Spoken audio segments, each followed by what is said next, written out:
Delhi police Bangla ভাষাকে বাংলাদেশি ভাষা বলে চিহ্নিত করেছে, আর তাতেই তীব্র ক্ষোভে ফেটে পড়েছেন পশ্চিমবঙ্গের মুখ্যমন্ত্রী মমতা বন্দ্যোপাধ্যায়। ৩ আগস্ট এনডিটিভির খবরে বলা হয়, দিল্লির বঙ্গভবনের অফিসার ইনচার্জ বরাবর পাঠানো একটি সরকারি চিঠিতে বাংলা ভাষাকে বাংলাদেশের ভাষা বলে উল্লেখ করা হয়।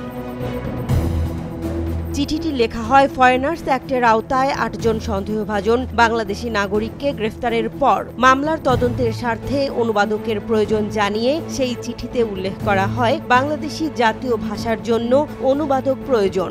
আর এতেই ক্ষোভে ফেটে পড়েছেন মমতা বন্দ্যোপাধ্যায়। তিনি সাফ জানিয়ে দেন, দেখুন কিভাবে দিল্লি পুলিশ বাংলা ভাষাকে বাংলাদেশি ভাষা বলেছে। এটা শুধু আমার নয়, কোটি কোটি ভারতীয়র মাতৃভাষার অপমান। ভারতীয় সংবিধানে স্বীকৃত ভাষাকে এখন বিদেশি বানানো হচ্ছে। মমতা এই চিঠিকে আখ্যা দিয়েছেন অপমানজনক, দেশবিরোধী ও অসাংবিধানিক হিসেবে। ঘটনার জেরে তৃণমূল কংগ্রেসের পক্ষ থেকেও প্রতিবাদ জানানো হয়েছে। সোশ্যাল মিডিয়া এক্সে দেয়া এক বিবৃতিতে বলা হয়, দিল্লি পুলিশের এই ভাষা অবমাননামূলক পদক্ষেপ গোটা বাঙালি জাতিকে অপমান করেছে।